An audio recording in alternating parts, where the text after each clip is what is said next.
Today I want to talk about another musical, and this one I'm very, very fond of. It is, hold on, let me cover all the personal information here. Tuck Everlasting. I did this show with my high school, and I had a lot of fun with it. It's a very good memory for me. And it was with this show that we won first place in this big competition, so that was awesome. And this musical is based on the book by Natalie Babbitt, which I have not read. Maybe I should. And of course, there will be spoilers ahead. If I had a way to describe most of the musicals that I've seen, it'd be fun. A lot of the times musicals are feel good, and they're showy and they're big and they put a smile on your face, and that's a great thing. With Tuck Everlasting, the word I would use is beautiful. I don't think there's any other show that changes the way that I view human life like Tuck Everlasting has. And it has its fun moments, of course it does, it's a musical, but it pairs that with some real depth and real heart, I guess. It is such a beautiful celebration of human life. And it does so through the lens of immortality. Basically, there's a family, the Tuck family, and they happened upon a spring of water, and by drinking that water, they became immortal.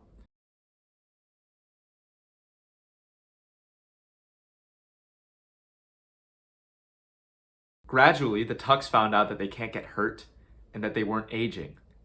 And other people started to catch on, so they went to hide, basically, and live their lives in the forest. Because in the time period where Tuck Everlasting takes place, if people find out that they're immortal, then it's going to be pitchforks and torches. So, yeah. This is all exposition. So, the main character of the story rolls along, and she's a young girl named Winnie Foster. And at some point before the show takes place, her dad died.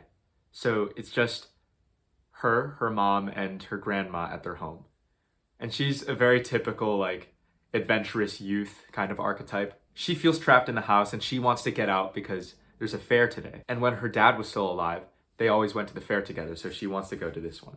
And so as the opening number of the show hits, and that's my favorite song in the show. It is so good. The music in the show has a folk kind of feel.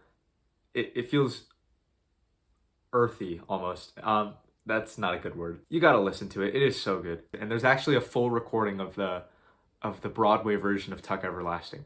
So go and watch that, I guess. And that folk feeling, it really adds to that celebratory and that human feel to the show. And because it's written by Chris Miller and Nathan Tyson, of course, you're going to get a nice 3-2 polyrhythm all the time. The whole...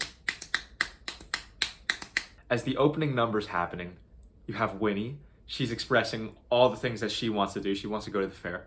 Then you have Miles Tuck and Jessie Tuck. They're returning home to Tree Gap, New Hampshire to have a reunion with their family after 10 years. Jesse, who I played, by the way, is very, very enthusiastic about his immortality. He loves it. So he's coming back to Tree Gap, New Hampshire, and he's pumped.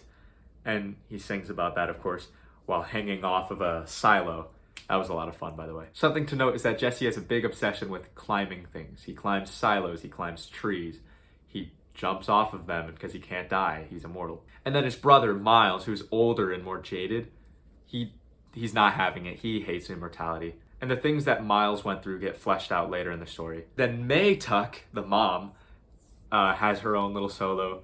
Angus Tuck, the father, is asleep because he doesn't really know what to do with his life. But then he finds out that the boys are coming home, so he gets all pumped again. And there's this one part of the song that just builds up so perfectly, and then the brass kind of sneaks in underneath all the layered voices, and then as one whole unit, every single person on the stage and that might be my favorite moment from the music of that show. There's no need to go too much in depth about the rest, but the main conflict of this show is that Winnie meets the Tucks, and Jesse grows somewhat fond of her, which, if you think too much into it, it's very weird because he's immortal and he's been around for a long time. And it's made clear that Jesse is very different from the rest of the Tucks because he's really enjoying his immortality, whereas the rest of them are sick of it. Jesse takes Winnie to the fair and tells her about all the amazing things that he's done with his life because he's lived so long and he's seen the entire world. He's seen all the wonders of the world. He's climbed the Eiffel Tower, I think. I don't know if he actually climbed the Eiffel Tower. I think that might have just been a Phineas and Ferb lyric. And Winnie really wants to do all these things too. So her and Jesse, they plan for a way for her to drink some of the spring water. And then, by accident, the news gets out that Jesse encouraged Winnie to take some of the immortality spring water. and the other Tucks are pissed. It's at this point where the other Tucks start telling Winnie about life and about why immortality kind of undermines the value of that. And Angus Tuck, the father, he says, "Hey Winnie, can we have a chat? Let's go fishing," because he likes fishing. So they're in a canoe, and by this point in the show, Angus has been established as something of a father figure for Winnie, because again, her dad died when she was really young. Actually, if I remember correctly, Angus was friends with her dad. No, Angus was friends with her grandfather, right? Because he's immortal. He sings this song to her called "The Wheel," and it's also a really good song. Honestly, every song in the show is fantastic. This song captures that like sort of gentle, fatherly vibe really well. And it's Angus discussing with Winnie mortality and the fact that people die. And that's how it goes. But it's a beautiful thing. He describes to her how life works in cycles and that all those steps are crucial. And this is where the real depth of Tuck Everlasting comes. It's through these ideas.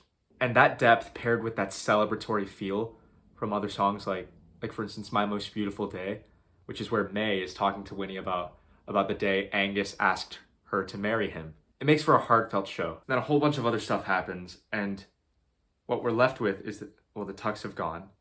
They've left Winnie, they've said their goodbyes. And Winnie is left with a vial of spring water. And she has to make the decision, is she gonna drink this and then go with Jesse and do all the amazing things that he told her about? Or is she gonna live a normal life?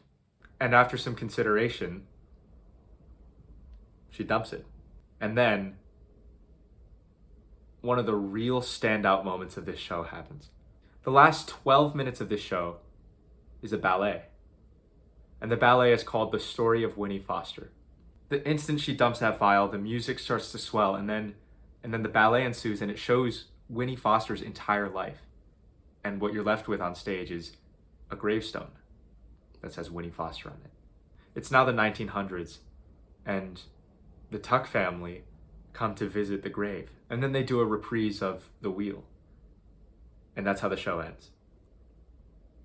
It's such a bittersweet ending, and it's one of the most beautiful endings to a show ever. I think out of all the shows that I've experienced, this one has the most impactful ending. This show and a few others make me think a lot about the huge potential that musicals have as a medium if they were to go more mainstream. Song and dance are really impactful supplements to a good story. And a lot of the time, it's fun. But with a show like Tuck, and with plenty of other musicals out there, they're really there to say something. So yeah, that's all I gotta say today. Go find the Tuck Everlasting bootleg, because it is out there, and I suggest you watch it. Okay, bye. I almost forgot, we hit 50 subscribers. That's a milestone, right? Yeah, thanks guys.